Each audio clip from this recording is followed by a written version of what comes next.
the Soul's Conquest. Hello and welcome to the Soul's Conquest in conversation with Amie Barsky. We're here. I'm so excited because I had a live with Amie about a month or so ago, and it was so phenomenal that I had to have you here. I had to have you here and have you share your thoughts, your opinions on this podcast. So thank you so much for being here, Amie. Thanks for having me. I'm super excited to be here. And what a way to kick off a new year, right? Definitely. So, hey, for those of you, in the audience, for those of them who don't know you, could you share a bit about yourself? Go crazy. The spotlight is on you. Absolutely. I'll keep it as short as possible because we're here to share an insight about all of those who are listening. So yes, I am Amie Barsky, and I'm a mind and body master coach. And what that means is I help people connect their mind and body, because so often we're disconnected. We're disconnected from our heart and our head, and we live a lot in our mind, and we get overwhelmed and experience anxiety and depression because everything is swirling up here. When the reality is, when we drop into our heart and we find out what the body's been holding on to, because our body is an incredible living library of all experiences. And if there's anything there that's not serving us from this moment forward, we get to get in there and pretty much do a clearing, a cleansing, and then a reboot of the entire system. So the nervous system, emotional, physical, mental, spiritual. And it's a lot of fun when I work with my clients because they show up powerfully for themselves. I hold them in a way that just, the guidance is, there's just so much magic that happens. And it truly, in a nutshell, it's an honor and privilege to serve those who come in and want to do the work, because I've been there myself, and I'm a human being. So I still have my moments.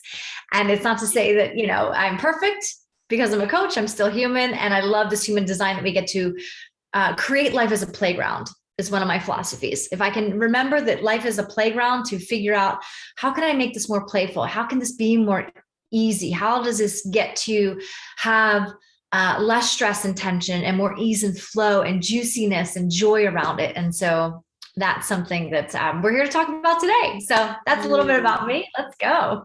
I loved that so much. And especially I loved it because that's something that I do as well. Like, not completely, but it's a part of the process, right? The burnout process as well, is to be aware of yourself and reconnect with yourself and have conversations with yourself, because that's what creates the awareness. And I love the playful vibe. I love that you're going into it with so much passion to help your clients, which I want people to hear this, powerfully show up for themselves, to just, push them further and be like, yes, you got this. Love that so much. Oh my gosh, Amie. Thank you so much for sharing that. So this is a weird question, okay? And, you can have fun with it. What do you create right now as a coach? So what this means is, you could talk about the end result of it. You could talk about the solutions that you create, or just have fun with it. Basically, what do you create as a coach? When I'm working with clients one-on-one, you mean? Yeah. Okay. So what my intention is to create a safe and sacred space when we come into a call where they feel so held, so seen, and so supported that their system, like their nervous system, allows them to open up to see what's truly there. Because when we don't feel safe, we don't allow that. We put up our walls, we put up guards. And so my pure intention is to create that safe and sacred space and to be present. So often we as coaches, and I'll speak primarily for myself, we're like, oh, I have my plan and my pillars and my program and my course, whatever it is that you have the structure for is amazing. However, it's so important to meet your client where they're at. So if you come into the space going, oh, we're going to do XYZ today, and they come into the space and they're over here, guess what? You get to meet them over there and see what happens and what unfolds more naturally versus, oh, well, I have this plan and this is what we're going to do. So it's really about personalizing it to the client's needs every single time you come into session, every single time. Versus like, oh, well, we're on a 4-week journey, or we're on an 8-week journey. It needs to look like this, right? The control factor. So it's letting them go the control. And also, how can you hold the client at their highest and greatest without letting them fall into the victim or the villain or the hero, the drama triangle that we talk about a lot, and create something that's going to, within that session, I always ask, how can we make this a 10 out of 10? Because they might come in and go, oh my God, I have all these things. And if my client comes in with like 5 things they want to work on, well, what's your top priority today? What would be the most important? What would help you the most? What would be of service the most right now? Because we can't usually cover all 5 in one session, right? Yeah. And sometimes when you touch on that one, everything touches. So often that will rip the other thing. So yeah, it is about being the expert in the session, in that space, and create space for them to truly open up and see what's possible, to clear out the clutter of what's there. Maybe it's a subconscious program that's negative. I'm not worthy. I'm not good enough. Maybe they're playing into the villain role and putting blame on everyone else, whatever it might be. Giving that permission slip to let it all out. They can release it. I do a lot of somatic releasing as well, which is like different ways. It might be breath work. It might be a physical movement. Move it out of their bodies, not just their minds. So that's one of my specialties is trauma-informed work. So it's a lot of fun. So that's usually what I create in the space with my clients. That's my intention. That was so beautiful. And, like I want to bring this to focus, because when I joined as a coach in ECC, which is a program, which is a part of Kaboom, I have always been someone who has to have control, right? And so the very first time I heard this, that you need to let go of control and you need to meet their clients, my mind went, no, but my heart meant, okay, you know what? That actually makes sense, because it's not about you. It's about your client. You have to meet them where they are. But my mind was like, control, you have to have it. And it was and I think that happens more often to newer coaches because maybe you haven't like when you don't feel confident, those pillars are what you're standing on. Those are your 2 feet. You know what I mean? So I hear what you're saying. It's actually quite normal to feel like, well, it's got to look like this, so I feel safe. Yeah. So it's about marinating in that dance of, okay, sure. Maybe there are some insecurities. Maybe there is a little nervousness, and this is what I'm here for. This is my growth edge as a coach. Yeah. Because our clients are beautiful reflections as well. So it's not, you know what I mean? Like I said, keeping in mind, remembering, yes, as coaches, we might have tools and certificates and modalities and certifications and all the learnings, and we're still human. Yeah. Yeah. I hear you.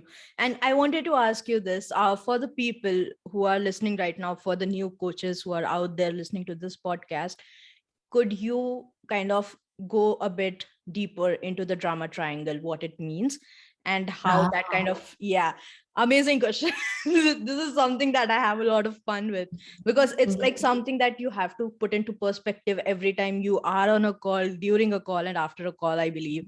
You have to consciously be present to not place yourself or the client in either of those 3 positions. So I love that. It's such a great question. So the drama triangle is literally a triangle, and you can Google it. There's tons of videos out there around like, what is that? And what does it mean? And all the things. So basically in each section, each point, and the reason why they call it a triangle is because triangle is the strongest shape. It's stronger than any other shape in the world. So in the drama triangle, you've got your villain, your victim, and your hero. And almost always we are playing one of those roles. If I'm having conversation with someone, I'm playing the hero, the victim, or the villain, almost always, because it's the human design to put yourself in the, I'm going to save you role. I'm going to be the hero. I'll fix it for you, which a lot of coaches do, right? I want to fix you. Nobody's broken. Please remember that nobody's broken, right? And then there's the villain role, which is something I played for a really long time in my life, of blaming other people, blaming everything outside myself. And specifically others, right? Blaming others. And then there is the victim of the woe is me and the pity party. And so almost always we're playing one of those roles, and you get to shift that.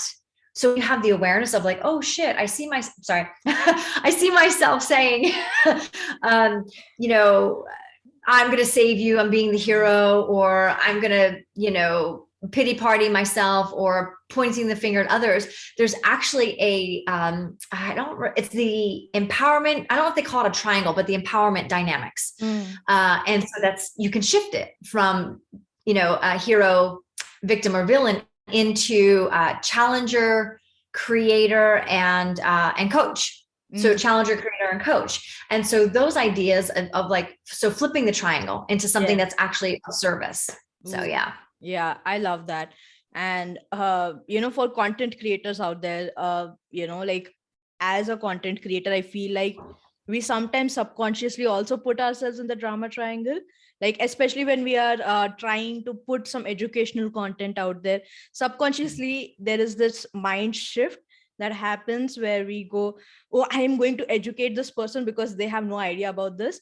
And so this was something that I realized literally a week ago, where I was like, I might be feeling this energy subconsciously, but there's a huge chance the people that I'm working with, the audience who are like soul guided coaches, entrepreneurs, and creatives, they might feel this instantly that, oh, okay. Like there's this weird shift in energy where they're like, maybe I don't know enough. And that's something that's extremely important, right? Especially when you're helping someone and educating someone to realize that they are already aware.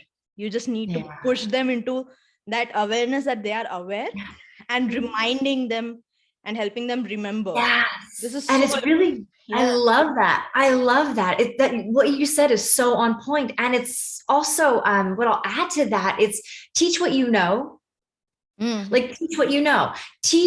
Share, I don't say teach, well, share, guide with what you know already until you've got more education, more experience, more whatever. Like the reason why you're in this space, creating a career for yourself around healing or coaching, whatever you call yourself, that's already in your blueprint. It's in your human design. Okay. So there's the thing called the law of emergence, which is so exciting because when something wants to emerge, the birth of whatever that is, that idea, that reel, that post, that course, that program, that talk, that book, whatever it is, that's the law of emergence coming through. And almost always from the law of emergence is if you look at the root is your blueprint, the blueprint of the true self, the self that you were born with.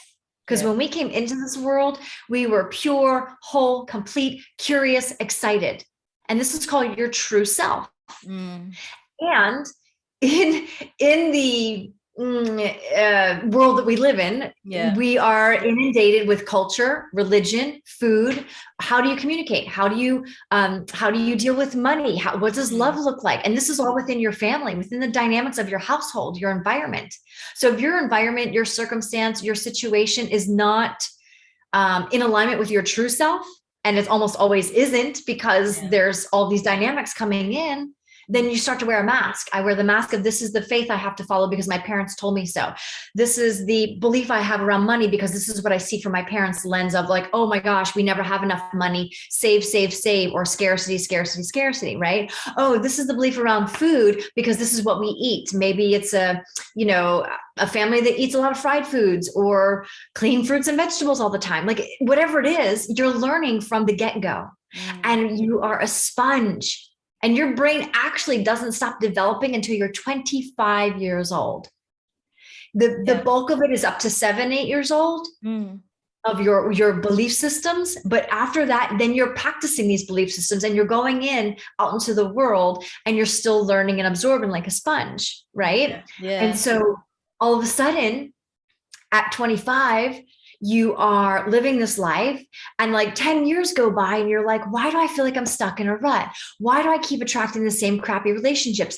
Why can't I seem to ask for promotion at work? Why can't I seem to up-level my financial income or my health? Why do I feel like I'm on a yo-yo diet all the time?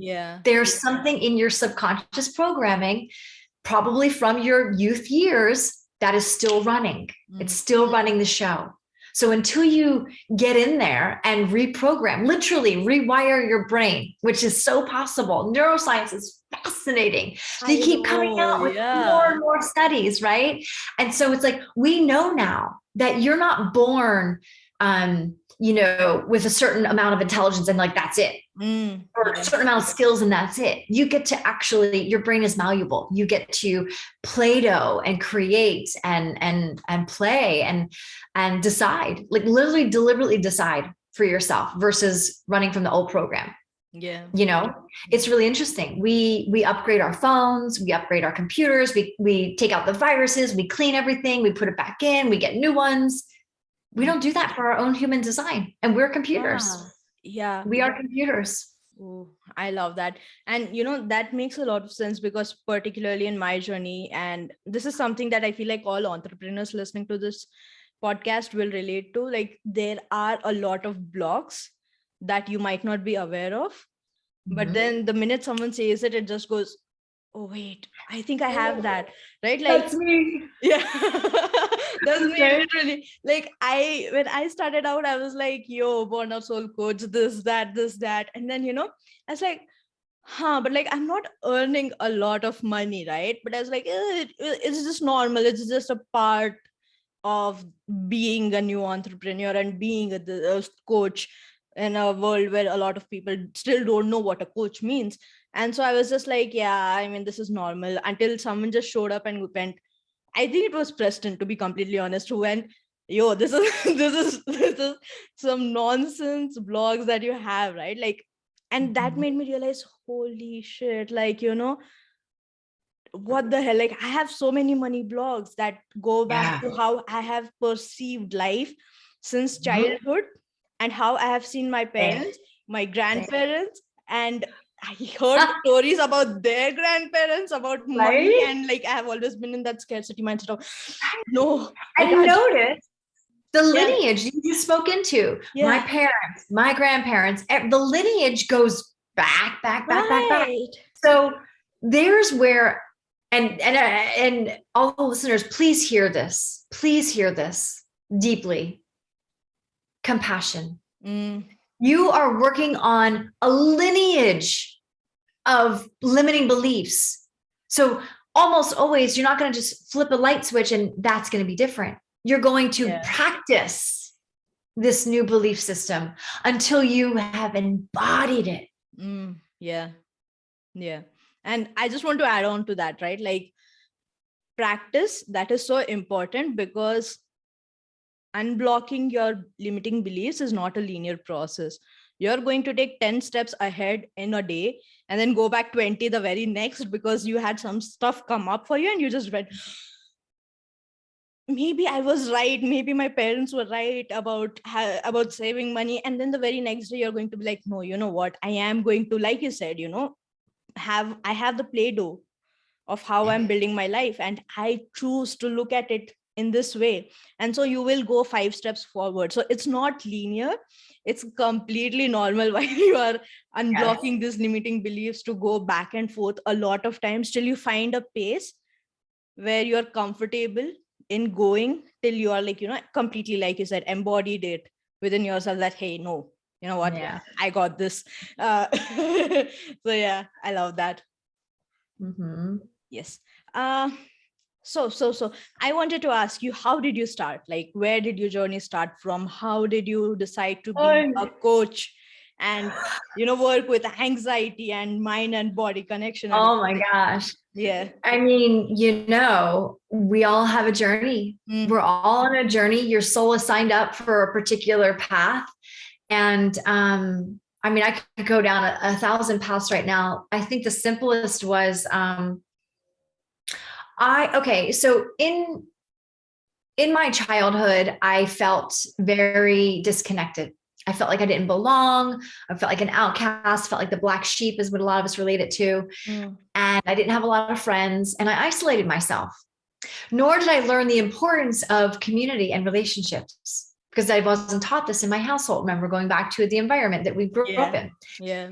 And so I didn't really understand the level of importance it came to when creating friendships.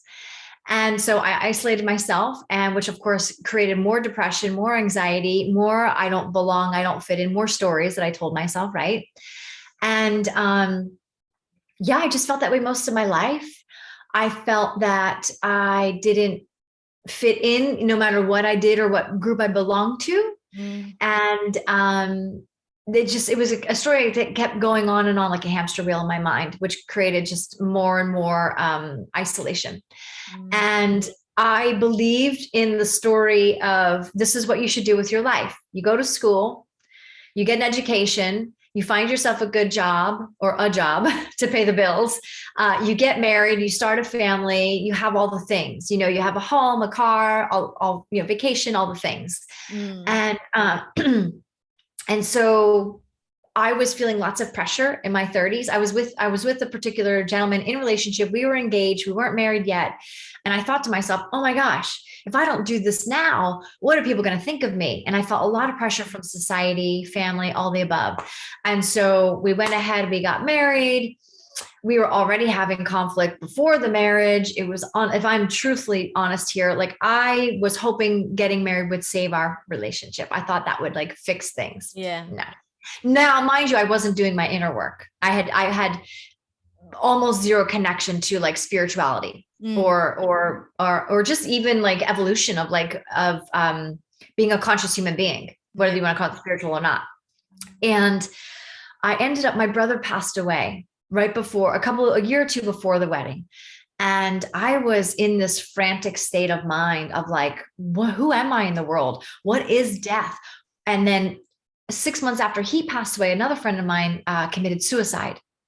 And so I was really swirling in all my stuff of like, why am I here? What am I doing with my life? I need to get on top of things. And so I pushed forward with the wedding, thinking that would be like, my next, that would create the idea of success, or then I would feel fulfilled.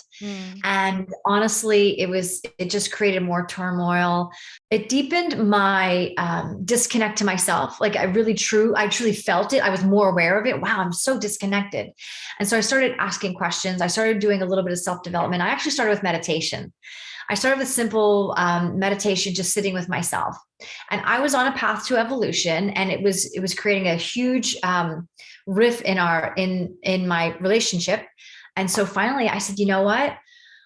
I broke down. It was a Tuesday in June. I'll never forget it, in 2012. I will never forget that day. And I just sat on my living room floor in tears, panic attack, anxiety. I couldn't breathe, just like, just heaving and like asking myself, what the freaking frack am I going to do with my life? What am I doing with my life? And if you looked at the bird's eye view of my life, it looked great. I had a beautiful home in California, on like near the water, mountains, sunshine. I had a car, I had a job, because I kept changing jobs just to pay the bills, but I had a job. And, but I was flailing. And I said, if I don't walk away from all of this, I'm never going to find myself again. I felt so lost. I was like, okay, I have to do this. I get to do this for myself. Yeah. And so I packed my bags literally that day.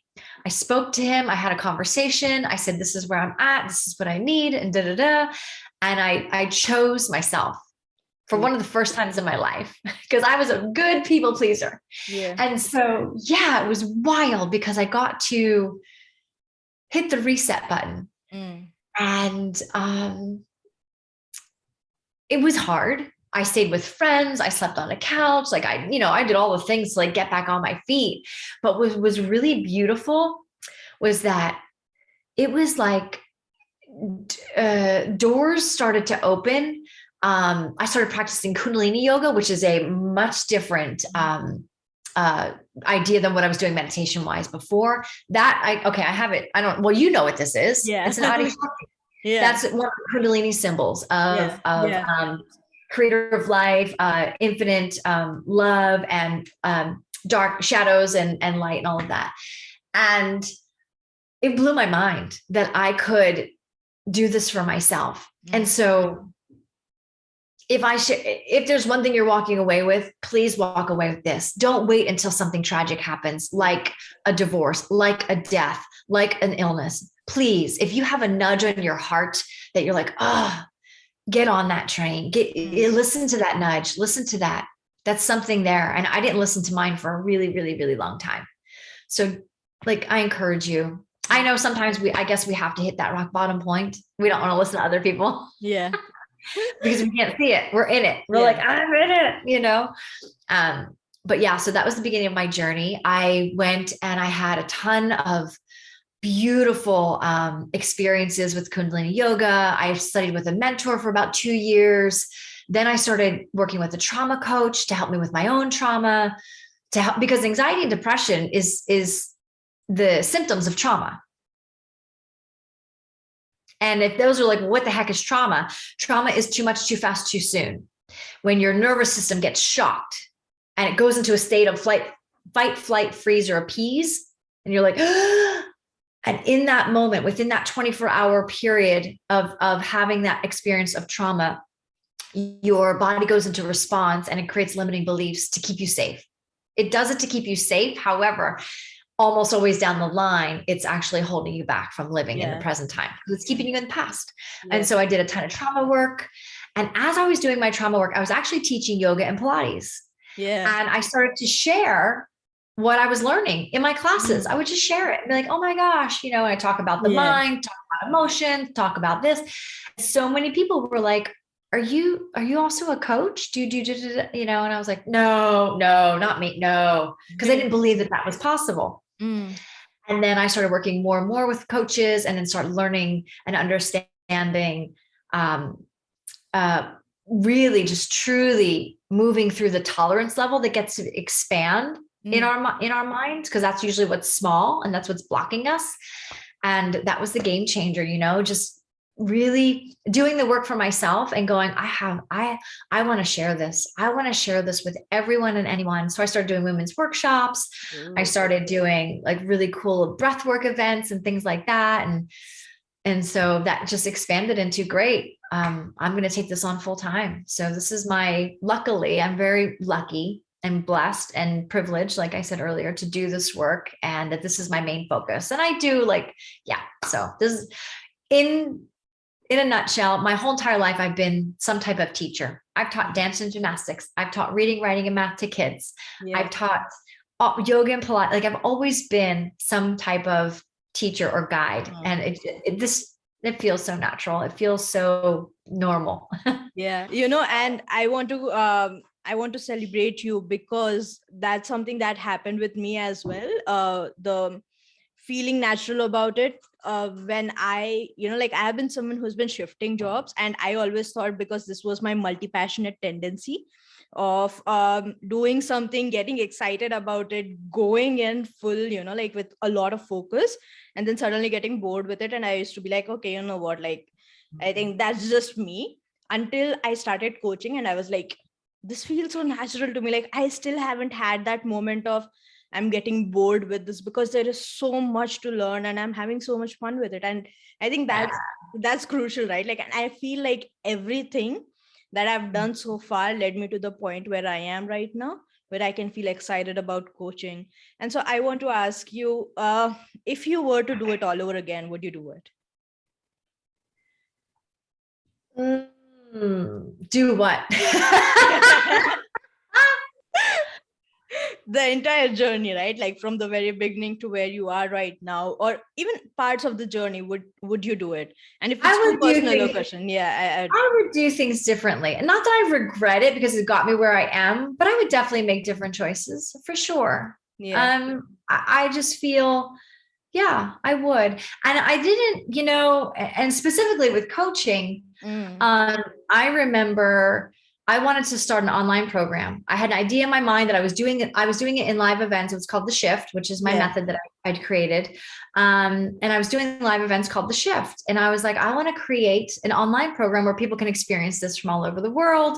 And this was, social media wasn't like it is now. It was a little less. This was back in 2018. And, I didn't really understand the value of building community first. I was like, oh, well, I'll just sell it and people will buy it. Well, I didn't have anyone to sell it to. So I spent a lot of money, a lot of energy, a lot of time building this. And I pulled the trigger too soon. And so what I learn now, what I encourage my clients now that are coaches or building their business, is to start with your one-on-one clients and really build up your everything, build up your confidence, build up your pay rate, your scale, build up your skills, your tools, like build that before you say, I'm going to do group or I'm going to do online. Because if you don't have anyone to sell it to, like build your audience, build your community. Oh, yeah, I love that. I wanted to ask you a personal question. So you mentioned that there was a point of time in your life where you decided to walk away.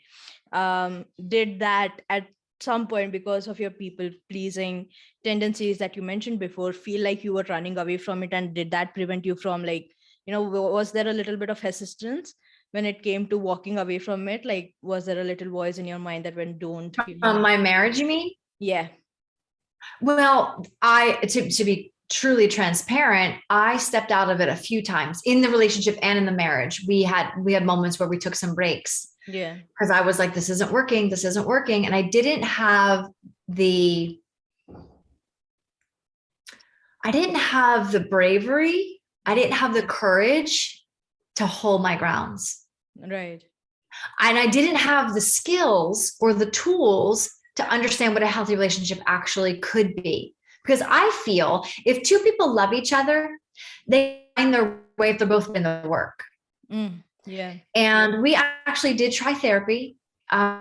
He wasn't very willing to actually say or talk during the sessions. And I just felt like, and again, I was, as much as at the time I was playing the villain, I was blaming him for everything. I see now that where I didn't take responsibility for my own stuff. I see it so clearly that I did not take responsibility because I wasn't aware. And so, yeah, that last time that I walked away and there was a moment, it was a hard no. There wasn't a question of, could we put this back together? Could we salvage this? There just wasn't. It was an F no. Yeah. Thank you. Yeah. And with that being said, it's not that my ego didn't play games. My ego was like, oh, now you're going to be all alone and no one else is going to love you. And I kept listening to my heart because I knew it wasn't healthy. Yeah. And I knew I wasn't healthy. The relationship with myself was toxic. And that's what was showing up in that marriage. Do you know, does that make sense? Yeah, it does make sense. And, that's something that, like what you said earlier as well, that our ego tries to protect us, right? Like one job, keep you safe. Yeah, exactly. And like, for a very long time, and I feel like a lot of people will resonate with this, for a very long time, I thought the ego was the villain, right? I was placing it in the villain circumstance. Like every time I was not able to do something, I was not taking responsibility for it. I was like, well, ego stopped me from doing it because, it was like, I can do this, like something will happen to me. So ego was like, don't do it. And I was like, okay, you know what, fine. And like, I was not taking responsibility for it. And there comes a fine line and there comes a time where you just go, you know what, I need to do this, right? Like, let me take the step. Let me take that moment of bravery and let me just go and do this. So what was that like for you? Like, how did you kind of not hush down ego, but like moved with it? If that makes sense, if that question makes sense. Well, I worked through my limiting beliefs. Yeah. My limiting beliefs were very loud in my head. And the more I was working on myself and working through and rediscovering what self-love is, and doing it with a lot of compassion. Like I said, I was rewiring my brain of over 30, almost 40 years of stories. Yeah. Yapping away in there, blah, blah, blah, blah, blah, right? Yapping away in there. It's like that, because what happens is when we'll go back to the trauma, too much, too fast, too soon. So I've had experiences. I've had, like I mentioned, I was, bullied. I didn't say I was bullied in the playground. I was, which I didn't share here yet, but as an outcast, I felt I was bullied at school. I had, in my household, there was mental, emotional, and physical abuse. and not to say, because there's different levels of trauma. And I say the word levels because we as humans have measured it. However, your body doesn't measure it.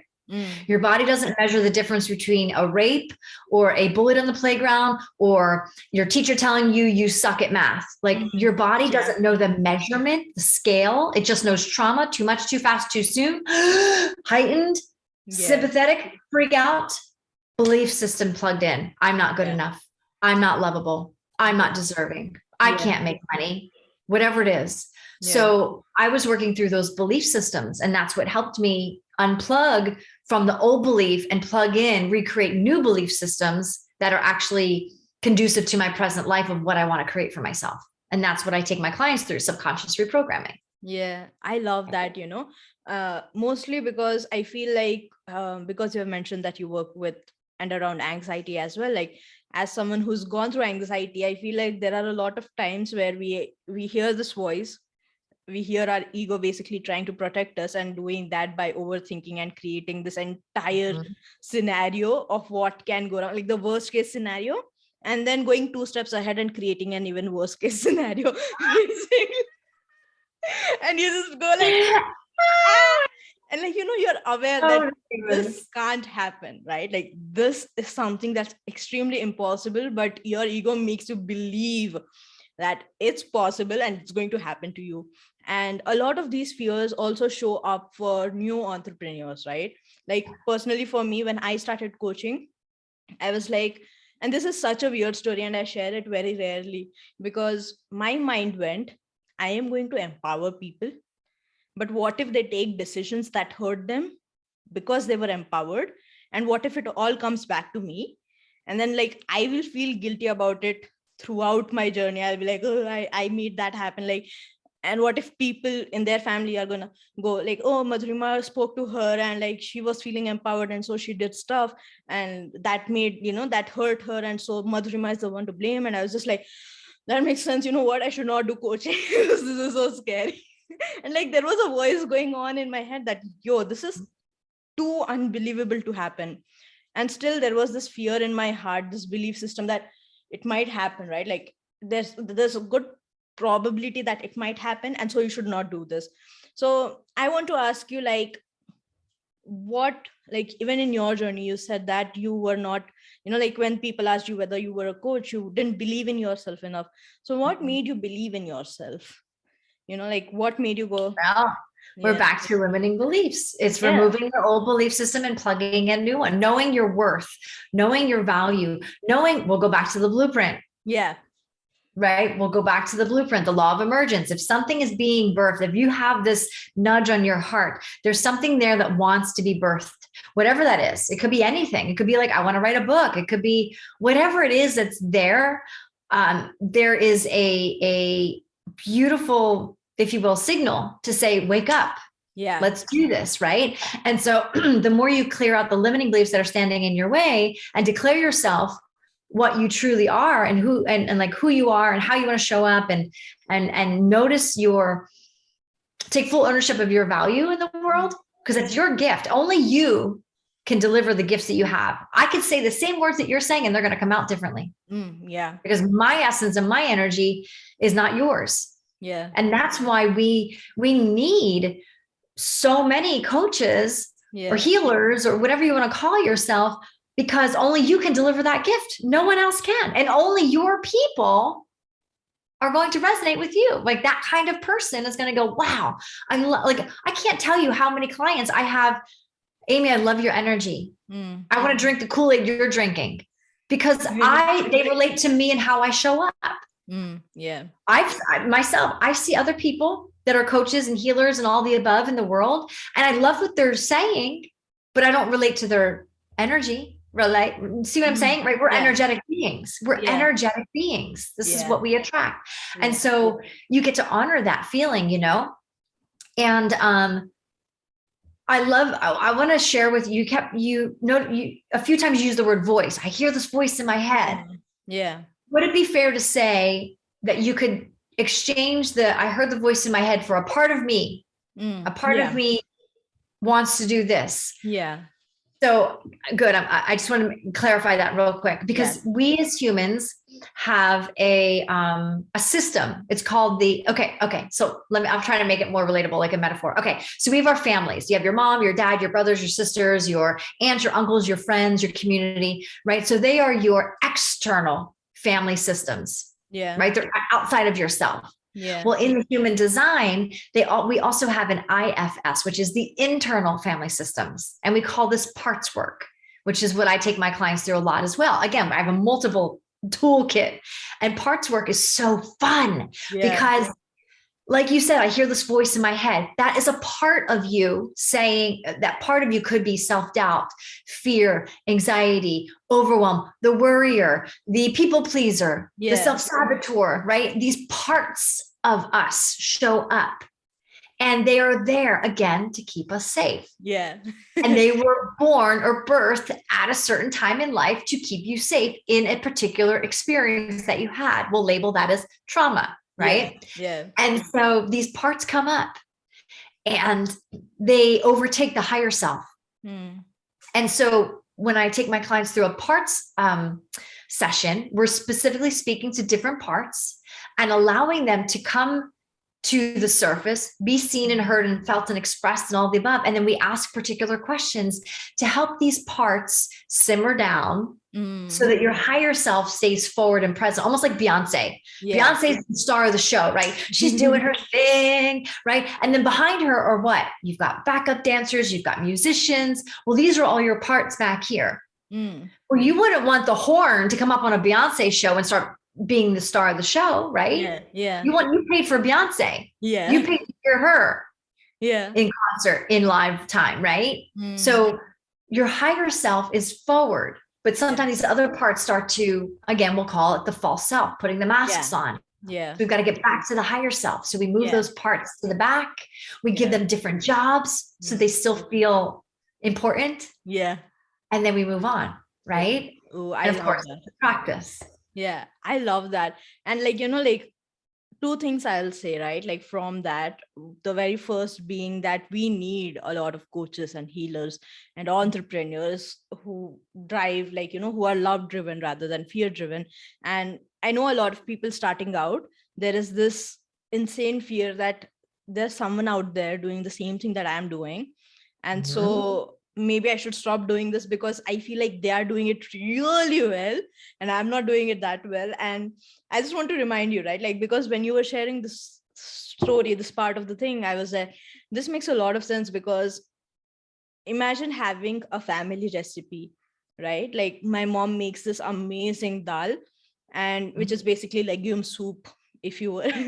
And like, it's the same recipe, but the way she makes it and I make it, even if we do it simultaneously at the same exact time, we will have different results, right? Like, as you said, our essence, how are we speaking to it? How are we cooking? And I feel like cooking is also a part of spirituality and all of that, because we are being completely aware. We are putting our love and energy into that to give someone else energy. And so, that's crucial. Like, you are the only one who can do what you're doing the way you're doing it, which is like chef's kiss. And I love that. And the second thing that I wanted to say was this, when you said there are different parts of you, I resonated with that, because even in my coaching, there, a lot of people, when they are coaching, like, when they come to me, when they're feeling burnt out, I notice that there's one aspect of them that they put on a kind of a stage and like worship, like, and that could be like, let's say work. You're someone who's obsessed with your work, you're passionate about it, and so you're obsessed with it. And so anytime another part of you comes and goes, maybe we need to take a bit of rest, the work self is going to be like, nope. Like, what if we miss some opportunities? We have to keep working. So there's a lot of importance on this work self, and all the other selves are kind of like hushed and quieted down. And it's like, don't talk because you're not important. Like, and that's the thing. We are made up of a lot of things. I feel like, we are made up of different versions. Like, a part of me is a painter, a part of me loves to read books, a part of me loves to dance in the middle of the night, and a part of me loves to sing like crazy in the showers. And like, these are all parts of me, and every part is important, right? Like you said, there's Beyonce, and then there's backup dancers, there's musicians, there's all these people who are playing their roles, playing their parts to let you shine. And Beyonce is not just oneself, it's you out there doing the thing, right? Like it's your entire being out there doing the thing. But there are different parts of us that's going, yay, let's go. So yeah, I love that. Yeah, absolutely. Absolutely. And to really simplify the parts work, like I know myself, we literally say the word, well, part of me really wants to go to that community event tonight, but part of me just wants to chill on the couch. Those are different parts of you. Yeah. You literally use the words. And then so you get to ask yourself, well, what would my highest self like to do? What would be the best for me? Because sometimes we want to go to the event because we want to people please. Oh, I told so-and-so I'd be there. And now I feel bad if I don't show up because then I won't get invited to the next thing. And right, all the above. So it's like, you get to really hear the language, the thoughts that are going on and go, okay, well, who's talking? Who's up there? Yeah. I love that a lot. And I want to ask you this. So you have mentioned this in the previous answers, but what is the one thing that you hope to achieve before starting work with a new client? The one thing, like the ultimate thing. It can be not just the one thing, like there are many results that come up when you're coaching someone successfully, but what's the one thing that you would like to have every single time and you would like to achieve every single time? I would like for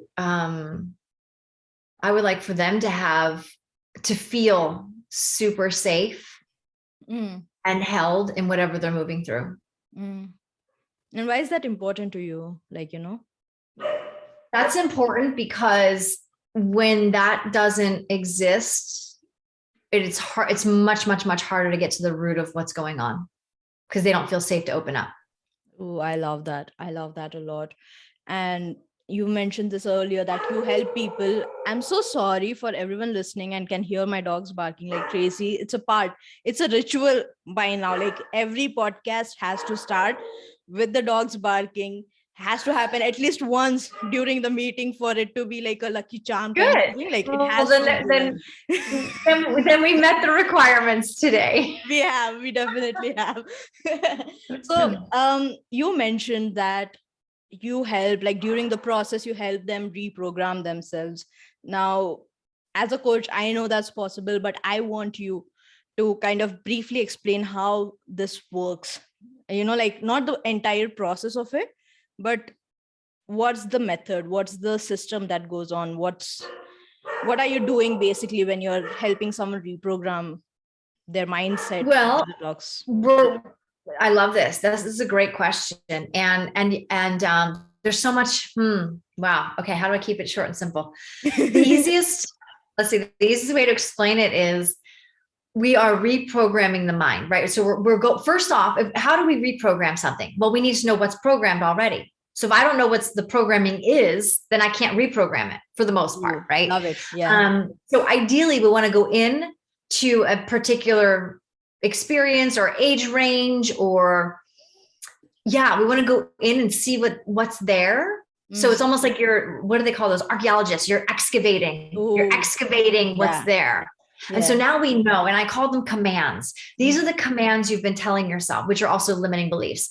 I'm not good enough. I'm not worthy, whatever that command might be. And then almost always, when we're aware of the list of commands, there might be one or two that are like the humdingers that are like, oh, that one's really heavy. Because that one has a lot of charge behind it, whether it's emotional, like when they say, oh, when it's hysterical, it's historical, right? When something emotionally charges you, it's living in your body. It's taking up real estate. Yeah. And so we'll go in and we'll identify where it's living. We'll go in and do somatic releasing around that area. We'll talk to that area. We'll have a conversation with your parts, and then we will declare what you would like to create moving forward. So a declaration for yourself. And so once you have awareness around something, it's at the forefront of your mind. It's like having a pimple on your nose and you're like, well, I can see it. It's right there. How can I not see it? Right? No one else can see it, but you can see it. Yeah. You can see it. And so with awareness, now you get to hear that command you get to feel it, process, and then get to the other side of it much quicker than, oh, I've got to sit in this for 3 more years. Because if you don't know, you don't know. Yeah. So once you know what you know, you can't unknow it. So now that I Love know, it. Yeah. and now I know, I get to consciously decide. Mm. And so I hear it, I catch it, I pivot, and I choose something different for myself that's in alignment with my present self, not my past self. I love that. And this really places power in you as a human being, that you Absolutely. have the choice. And I know a lot of times we don't feel like we have the choice. A lot of times, like you said, we feel like we are in it, so we are going through it, and this is something that's required. But we have the opportunity, and it's not easily done. I'll like some anxiety attacks that I've had. It's not like, you can't just snap out of it. Like, you're aware that this isn't it, but like, it's not easy to snap out of it, but you have the choice to do that, to live from a more, Yeah. And something I love that you said, I love that you shared, it's not always easier. It's not as easy said than done. And from my experience, sure, right? It's been challenging. And we get to decide. It gets to be as easy as we want it to be. It gets to be easy. It gets to be easy. So it's not to say, because we're measuring, where our human brain measures, oh, it's hard, it's easy, right? It's black or white, it's yes or no, it's sweet or salty, right? We measure. So when we hear the story, it's hard. How can we shift because words have energy, right? High vibration, low vibration words. So if I'm telling the universe, hey, this is hard, the universe is a yes button. It'll give us more hard. It's just saying yes to whatever we're saying. So how can I shift my word to, okay, well, maybe it's not easy yet, but it's getting easier. I'm learning something here, and it's getting easier. Yeah. Versus, oh my God, this is hard, I'm just going to play the victim. Yeah. Yeah. Oh, I love that. There's that. You know what I mean? It's the universe is always listening to our words. So how can we, and I'm a word junkie. Like, I think it's so much fun to play with words. So, and I catch myself all the time, and I say, oh, delete. And I say the new thing that I want to say. Yeah. That's a higher vibration. Yeah. I love that, like, we have the choice to choose what we say. My next question is this. So you have mentioned some of the obstacles that you faced as a new coach. Like, when you were in the journey of transitioning and becoming a coach, what were some other obstacles that you faced in your journey when you were like going through the process of being a new coach, and how did you overcome it? Well, the first thing that came in for me right now as you asked that question was self-doubt. Can I do this? Can I do this? Can I be of service to enough human beings, or charge and, have my rate be enough that I could sustain myself? And this is what I would suggest for anyone and everyone who's thinking about, oh, I'm going to quit my job, or I'm going to do whatever that thing is where you're like all in. Please do yourself a favor. Always have your basic needs met, whatever that looks like. If that means a part-time job, if that means I don't know, maybe you've got an inheritance from a family member, or you won the lottery. I don't know what it is, but always have your basic needs met. Because if you're worried about paying rent, if you're worried about keeping food on the table, if you're worried about, having a hot shower, that's not the way to go on to a discovery call, or I like to call them disco calls with potential clients. Because you're in a scarcity mindset of like, oh my God, they have to sign up. They have to sign up, or otherwise I don't have a place, I'll lose my home. Like, don't put yourself in that position. As best as you can, make a plan, make a plan, figure out a way that is going to help you stay in a receptive mode mindset, from a place that feels of service, not of scarcity. Yeah, I love that, because there was in the journey, like you said, in the very beginning, there was this, I need this client, I need this to work, because if it doesn't, how am I going to pay the bills? And now I'm just like, what? I need to be there for them. And that's the, like flipping the script, basically. Like, I need to be there for them, not because they need me, but because And that's a way that when we talk about this a lot in our group together, in our community, is that means you're making it about you. You're not making, it's no longer about the client. It's no longer about them. And it's not about you. If you're here to be of service, if you have the blueprint on your soul to do X, Y, Z, and to give that gift to the world, trust that and understand that money can come in different kinds of packages. Like it doesn't always have to come from clients. It can come from other ways. So if you can open up your receptive mode into a wider range of like, because here's like, oh, clients, narrow versus, oh, I can teach workshops. Oh, I can, I don't know, whatever. I can work part-time at the store, or, oh, I can, borrow money, or whatever it is that's going to help you stay out of the scarcity mindset. Oh, yeah. I love that. Someone so-and-so wants to give you a gift. I mean, you never know. You never know. Yeah. Yeah. The universe loves to surprise us, right? Like that's something that came up for me. The universe loves to surprise us, and we need to have that space open for it to surprise us. Yeah, exactly. I love how you said that. The open space to allow other surprises. Yeah. Yep. Love that. I wanted to ask you this. What does spirituality mean to you? Good question. Spirituality means to me having faith in something bigger than myself, and having the knowing that I am tapped into that higher something bigger than myself. Ooh. And that is pouring into my divine being in this time, in this moment, right here, right now, and listening to the downloads or the hits or the ideas or whatever that come through, and being in a understanding that we're in collaboration with that higher. Yeah. It's not a I beg and pray and I beg and pray and I wait. It's actually, this is what I'm declaring for myself. This is what I'm creating. And we're going to collaborate together. Yeah. To bring it into reality. I love that. I love that part that you said, right? In collaboration with your higher self and not demanding of it, right? Love that.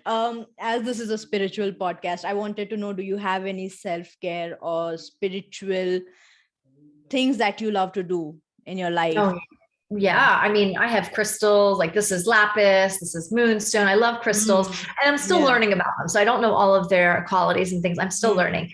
And I do meditation every morning. Every morning I go into a space and place, basically with my little girl first. That's the first thing I do. I hug a pillow and I let her know I love you so much, no matter what. You're my top priority. And then I go into dreaming, because our mind's the most malleable in the morning, in the morning hours. And so I go into visualization, and what does it feel like? What is that going to provide for me? What does that look like? What does it taste like? And I think about my vision board and all the things that I'm creating. Ooh. And I often do breath work in the morning. And then I'll usually try and sit in silence for a good, at least 5 to 10 minutes, just sitting in silence. I love that. I love that. I wanted to ask you this, like, have you in your life ever faced burnout? Like, if you did, what was that experience like? Because like I love to get, so this is something that I believe, I feel like spirituality and burnout are quite similar in terms of the fact that they're extremely unique to every being. Right? Like my version of spirituality might be completely different to your version of spirituality. And burnout is something that's quite similar. Like my triggers might be completely different than your triggers. Absolutely. And so like, I like to create some sort of awareness around it, just so that people can be like, oh yeah, I feel like that has happened with me, right? Like just to create some awareness. So yeah. Burnout to me usually looks like,